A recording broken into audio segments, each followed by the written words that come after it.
সকল মুসল্লি ভাইদেরকে সালাম জানাচ্ছি। আসসালামু আলাইকুম।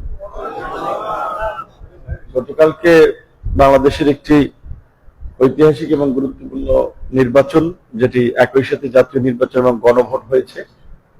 তো জাতীয় সংসদ নির্বাচনে আপনারা আমার প্রতি আস্থা রেখেছেন, আমাকে ভোট দিয়েছেন। যদিও এই মসজিদে বসে কথা বলছি, বাট ভোট দিয়েছে সারা গলাচিপা 10 মিলিয়ন মানুষই। তো আনুষ্ঠানিকভাবে বলতে গেলে এখন পর্যন্ত আমি এই বিষয়ে বক্তব্য বিবৃতি দেই নেই।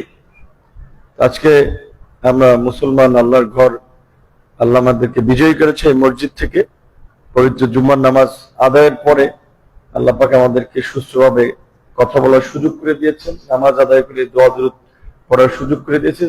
এর জন্য আল্লাহর প্রতি কৃতজ্ঞতা। এবং আপনারা যারা ভোট দিয়েছেন, আপনারা বিশেষ করে এটুকু আমি বলতে পারি যে আমার ভোটের বড় একটা অংশই সাধারণ মানুষ, খেটে খাওয়া মানুষ। তারা তাদের সন্তান, এলাকার ছেলে আপন মনে করে তারা ভোট দিয়েছে। সুতরাং যারা প্রতিষ্ঠিত বা যারা ভালো আছে তো আছেই, এই অসহায় গরিব সাধারণ মানুষের জন্য যেন আমি কিছু করতে পারি, সেজন্য আমাকে দোয়া করবে। পাশাপাশি আমরা যেটা নির্বাচনের আগে মানুষের সাথে অঙ্গীকার করেছি, এখানে গোলাম মাসরুর সাহেব আছেন, প্রচারের আমাদের এলাকার শিল্পপতি মানুষ, দানবীর মানুষ, এলাকার অনেক পরিবার পরিজন, ফ্যামিলি, মসজিদ, মাদ্রাসা ব্যাপক সহযোগিতা করেছিলেন। তিনি শুধু নির্বাচন করার জন্য আসলে ঢাকা থেকে এসেছেন। এই মনে হয় জীবনে এরকমের রাত বিরাত মানে জেগে থাকেন নাই, আমার জন্য করেছেন। এবং অনেক মুরব্বী আছে, তারা আমার জন্য পরিশ্রম করেছেন।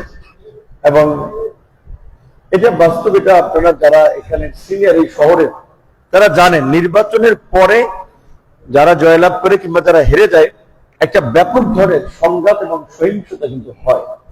অনেক ঘর বাড়িতে আগুন জ্বলে, মারামারি কাটাকাটি হয়।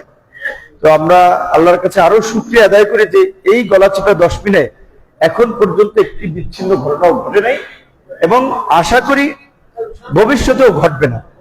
আপনারা যারা আছেন এখানে, এই জন্য আপনাদের মাধ্যমে আমি পুরো গলাচিপা 10 মিলিয়ন মানুষের উদ্দেশ্যে এই বার্তা দিচ্ছি যে আমরা যেটা বলেছিলাম যে রাজনৈতিক বিভাজন নয়, রাজনৈতিক, সামাজিক এবং ধর্মীয় ঐক্য এবং সম্প্রীতির মাধ্যমে আমরা এই গলাচিপা 10 মিলিয়নকে একটা শান্তি, সম্প্রীতি এবং উন্নয়নের মাধ্যমে একটা সমৃদ্ধির গলাচিপা 10 মিলিয়নে রূপান্তর করব।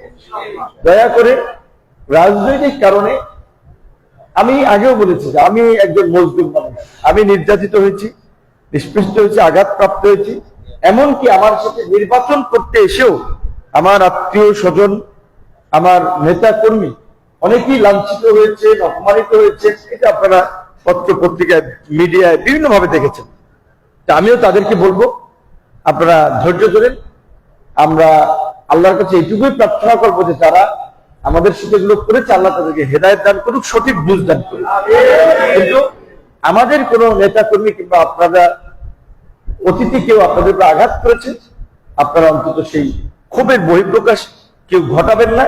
এতে করে আমার জন্য একটা বদনাম হয়ে যাবে যে বিপিনের লোকেরা এটা করতেছে, এমপি হওয়ার পর এটা করতেছে। তো কাজে আল্লাহর রাস্তায় আমার দিকে তাকাইয়া, আমি যেরকম মাটির দিকে তাকাইয়া, আসলে মাটিকে কাটেন, মানে যেভাবেই যত যা কিছু করেন, মাটি যেমন কোনো সাউন্ড করে না, ঠিক ওইভাবে আমরা এলাকার স্বার্থে, এলাকাটা নতুন পরিবেশ তৈরি করার জন্য সবাই ধৈর্য সহকারে এবং একটা মানবিক পরিচয় দিয়ে আমরা সবাই কাজ করবো। এটা আমি গলাচিপা 10 মিনিট সকলের প্রতি আহ্বান করি।